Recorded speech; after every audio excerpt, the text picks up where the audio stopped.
Home remedy for chest and rib pain. Boil 1 teaspoon of ajwain in 250 ml of water.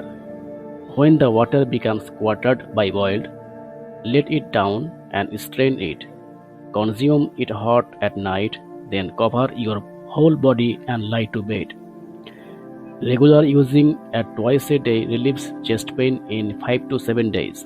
In case of rib problems, take 2 spoons twice a day for 1 to 2 weeks. Home remedy for chest and rib pain. Put 1 clove in 125 grams of water and let it boil for 5 minutes. Then lower it down and let it cool down and consume.